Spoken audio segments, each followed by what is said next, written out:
buenas y bienvenidos a un nuevo vídeo sobre la revolución industrial. En la anterior clase habíamos hablado sobre algunas de las principales características del proceso de industrialización. Decíamos que las innovaciones técnicas habían sido importantes, también hablábamos de la revolución de los transportes, de la revolución agraria, etc. Pues bien, nos falta una característica fundamental, que es el cambio en la población, los cambios demográficos. Y esta cuestión la vamos a dividir en dos partes.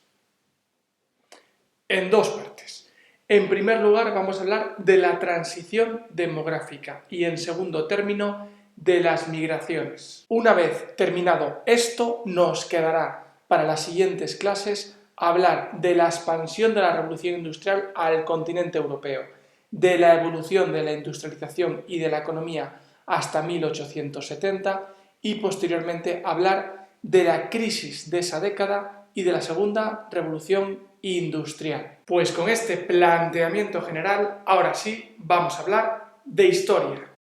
La transición demográfica.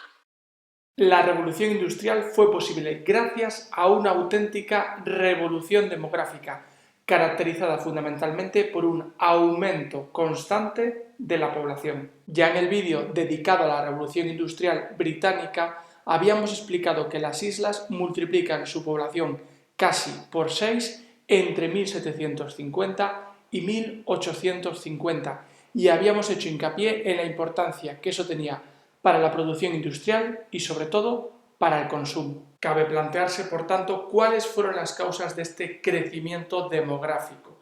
En primer lugar, sabemos que desde el antiguo régimen la natalidad era muy alta, situada más o menos en torno a los 40 por 1000, 45 por 1000, en función de qué zona o qué país estemos hablando.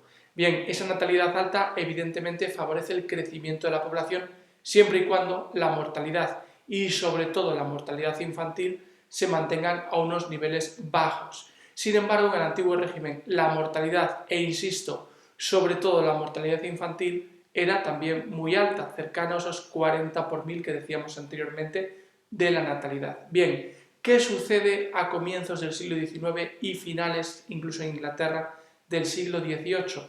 Es que esa mortalidad alta empieza a descender hasta situarse en unos puntos cercanos al 20 por 1000 y sobre todo, insisto de nuevo, afecta a la mortalidad infantil, que es la que más se reduce en puntos porcentuales. Si bien siempre se ha hablado de 3 factores para explicar el descenso de la mortalidad, los avances en el campo de la medicina, la higiene y las mejoras en la alimentación, hemos de hacer hincapié sobre todo en este último, que está íntimamente relacionado con la revolución agraria. Si la producción agraria es mayor, la población está mejor alimentada y una población bien alimentada es menos propensa evidentemente a las hambrunas, pero también a las epidemias. El cambio demográfico del que estamos hablando se puede ver perfectamente en la imagen que lleva un tiempo en pantalla. Ahí se ve la evolución de la población, la cantidad de población desde el 10.000 a.C. hasta el 2000 a.C. y se comprueba precisamente cómo el gran cambio se empieza a producir a partir del 1750-1800. Pasamos ahora a analizar una gráfica sobre la transición demográfica, de la que evidentemente por la época que nos toca estudiar solo nos interesa hasta el año 1900 como muy tarde. Vemos como la natalidad representada con una línea verde se mantiene constante, mientras que la mortalidad en línea roja experimenta un importante descenso. Eso provoca un fuerte crecimiento, línea amarilla, y por tanto que la población aumenta. El total de la población lo veis en la línea azul. Los movimientos demográficos. Hemos de distinguir dos tipos, esta vez sí, de movimientos demográficos. En primer lugar, aquellos que se producen entre continentes, los intercontinentales, sobre todo de Europa a América, y por otro lado los que tienen lugar entre el medio rural, entre el campo y el medio urbano, la ciudad. Entre 1800 y 1930, aproximadamente 40 millones de europeos abandonaron el continente y, como hemos dicho, la mayor parte de ellos fueron a América, sobre todo a los Estados Unidos y a Canadá. Los motivos que les llevaron a hacer estos viajes transatlánticos hemos de buscarlos tanto en la presión demográfica como en la falta de trabajo, la situación de extrema pobreza e incluso la inestabilidad política del continente europeo.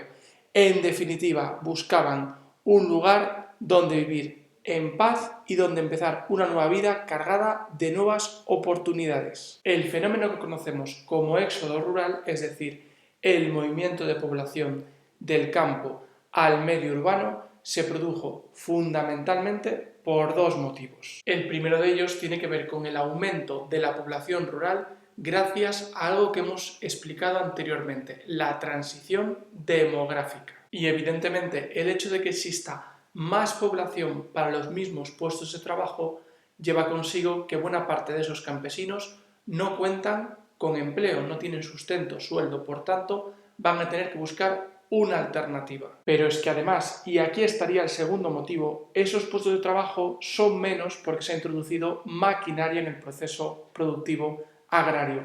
Es decir, la población rural emigra a la ciudad buscando nuevas oportunidades porque en el campo no tiene trabajo, no tiene sustento. Y el medio urbano, que está en pleno proceso de expansión industrial, va a proporcionar precisamente a esos campesinos lo que buscan, un nuevo medio de vida. Se va a producir, por tanto, un gran crecimiento de las ciudades, un crecimiento que es bastante peculiar, porque no se va a producir por cuestiones de natalidad o de mortalidad, sino por esos movimientos de población, por esas grandes cantidades de personas que van a ir llegando del campo al medio urbano.